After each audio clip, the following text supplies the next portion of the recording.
আপনি ঘরে থাকতে পারতেন না। হ্যাঁ, আর এখন আপনি ঘরে শুধু না মাঠে থেকে বীর দর্পে চাঁদাবাজি করছেন। এটা যদি আপনার বিষ মনে হয়, ঠিক আছে, আর জনগণও এই বিষ জানে কোনটা বিষ আর কোনটা মধু, ঠিক আছে। কিন্তু আপনি তো গত 15 বছর কিরকম ছিলেন? হ্যাঁ, ধরা যাক বিএনপির একদম নীতি নির্ধারণী পর্যায়ে নেতা কোর্টের চত্বরে দাঁড়িয়ে কেঁদেছে যে আমার ফ্যামিলি ধ্বংস হয়ে যাচ্ছে। আজকে উনি বলতেছেন যে চাঁদা তুলে আমরা ইউটিউবারদের চালিয়ে দেবো। এই কথাটা বলার জন্য কিন্তু গণঅভ্যুত্থান এসেছে। এখন এটাও আপনাদের কাছে বিষ মনে হইতে পারে, অসুবিধা নাই।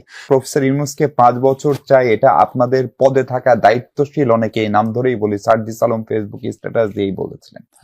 ফলে সার্জিস যখন এটা বলেন তখন আমরা জানি না আসলে আপনাদের মুখপাত্র যেটা বলেন সেটাই শুধু দলের বক্তব্য কিনা, এটাকে আপনিও একরকম সাপোর্টই করলেন। ফলে বোঝা যাচ্ছে যে মানে ব্যক্তিগতভাবে হয়তো সাপোর্ট করেছে, আমি বলছেন এটা এনসিপির সিদ্ধান্ত না, আমি সাপোর্ট করি। কিন্তু আপনারা অনেক ইস্যুতে আবার বিবৃতি দেন না, কিন্তু যেমন সেনাপ্রধানকে নিয়ে হাসনাতের যে কথা সেটার বিবৃতি দেননি।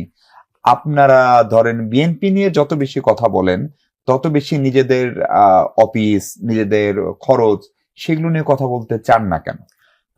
আমাদের অফিস, আমাদের খরচ নিয়ে এত বেশি চর্চা মিডিয়ায় হয়, এই কারণে আমরা আমাদের উপর একটু এটা চাপটা কম। সে কারণে আমরা আরো যেগুলো ন্যাশনাল এজেন্ডা আছে সেগুলো নিয়ে কথা বলাটা প্রায়োরিটি মনে করি।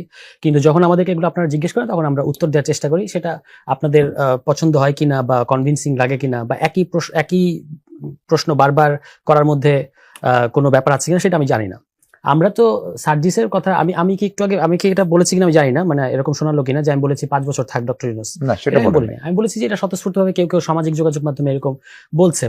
কিছু মানুষ যদি 15 বছর যে ধরনের জাহেলিয়াতের মধ্যে মানুষ ছিল, এখন যদি কিছু মানুষের এরকম মনে হয়, এটা সামাজিক যোগাযোগ মাধ্যমে মনে হতেই পারে। কিন্তু পলিটিক্যাল রোডম্যাপটা তো এই সামাজিক যোগাযোগ মাধ্যম দেখে আমরা ঠিক করবো না।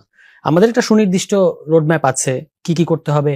জাতীয় ঐকমত্য কমিশন কাজ করছে, জুলাই চার্টার হচ্ছে, মানে হবে, এবং তার মধ্য দিয়ে সংস্কার করে আপনি ইলেকশনে যাবেন। ইলেকশনটা কি ধরনের হবে সেটা নিয়ে আলোচনা হতে হবে। এটা নিয়ে তো আমরা আলোচনা করছি, এবং সেটা ডিসেম্বর, আমি তো যতবার আপনার এখানে এসেছি ততবার বলেছি এটা ডিসেম্বরে যদি কনভিন্সিং মনে হয় ডিসেম্বরই করেন।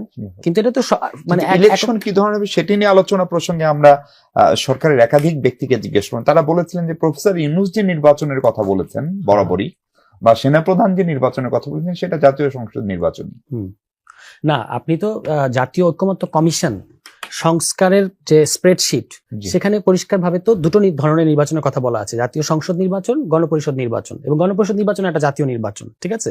ফলে এটা নিয়ে আলোচনা হতে হবে।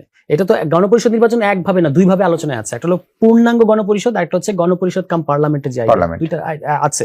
ফলে এটা মানে ধরা যাক আজকেও নির্বাচন কমিশন বলেছেন যে জাতীয় সংসদ নির্বাচন করাই আমাদের জন্য প্রায়োরিটি। এখন জাতীয় নির্বাচন হলেও এটাকে সাইকের মধ্যে কাজ করে যেটা সংসদ নির্বাচন। আমরা যে বারবার বলছি যে গণপরিষদ নির্বাচন একটা জাতীয় নির্বাচন, এটা বোঝাতে তার একটু টাইম লাগবে, অসুবিধা নাই তাতে কোনো। কিন্তু মানে এই কথা ধরে বলা যাবে না যে সরকারেরও জাতীয় সংসদ নির্বাচনই সরকার চায়। সবাই মিলে চাইলে জাতীয় সংসদ নির্বাচন হবে, কিন্তু আমরা বলছি যে আপনি যে সংবিধান পরিবর্তন করতে হলে কোথায় গিয়ে করবেন, এই প্রশ্নটা তো খুবই মানে পদ্ধতিগত প্রশ্ন। এই পদ্ধতিগত প্রশ্ন এড়িয়ে যাওয়া তো যাবে না। আর যদি আপনার মনে হয় যে জনগণ এটার ক্ষেত্রে কোন অবস্থায় আছে, তাহলে গণভোটের প্রসঙ্গ বা ওই ইভেন স্প্রেডশিটও আছে, সেখান থেকে গণপরিষদ ইয়েতে করা হোক। একটা জিনিস হচ্ছে আমাদের সার্জিস আলমকে নিয়ে মিডিয়া যতটা চর্চা হয়, ধরুন আজকে কিন্তু আপনি আমাকে মিশু ভাই এই প্রশ্ন করতে পারতেন যে মির্জা ফখরুল সাহেব উনি তো দলের মহাসচিব, সার্জিস আলম তো আমাদের দলের মহাসচিব না। মির্জা ফখরুল ইসলাম আলমগীর বললেন যে আমাদের নেতাকর্মীরা একদম শেখ হাসিনার মতো করে বলেছেন। না সেই প্রশ্ন আমি করবো মনি আপাকে নিশ্চয়ই, মানে সেই সময় তো যায়নি। হ্যাঁ, মানে আমি বলছি যে তাইলে একদম লাইসেন্স দিয়ে দিল না। লাইসেন্স তো এটা যে আমাদের তো যেগুলো দখল হয়েছে সেগুলো পুনর্দখল করাটা আমাদের একটা ন্যায্য অধিকার। এটা তো চাঁদাবাজি দখল বলে নাই কিন্তু না, উনি বলছেন যে এটাকে আপনারা দখল বলছেন, এটা আসলে আমাদের, এটা তো তাদের ন্যায্য অধিকার। এইভাবে বলেছেন। পুনরুদ্ধার শব্দটা সমতি না, একদম কোটেশন দেখেন। আমি বলছি যে যেটাকে আপনারা দখল বলতেছেন এটা তো আসলে আমাদের ন্যায্য অধিকার, কারণ ওরা তো আগে এগুলো হারাইছে, ঠিক আছে। তো এটা তো একটা দলের মহাসচিব পর্যায়ে থেকে কথা আসছে, তাহলে এটা স্থানীয় পর্যায়ে তারা কি বার্তাটা পাচ্ছে? আমরা তো স্থানীয় পর্যায়ে যাচ্ছি, হ্যাঁ, ওই সমন্বয়ক বলা হচ্ছে, কিন্তু স্থানীয় পর্যায়ে কিভাবে কারা কি করতেছে এটা মানে আপনাদের চেয়ে ভালো খবর তো কারোর কাছে নাই। যাই হোক, তা আমাদের কথা হচ্ছে যে আমরা মানে বলি নাই যে এই যে শেখ হাসিনা সরকারের আমলের সাথে যে তুলনাটা করা হচ্ছে যে উন্নয়ন নাকি গণতন্ত্র, এখানে তো সংস্কার নাকি নির্বাচন এরকম কোনো বিষয় নাই।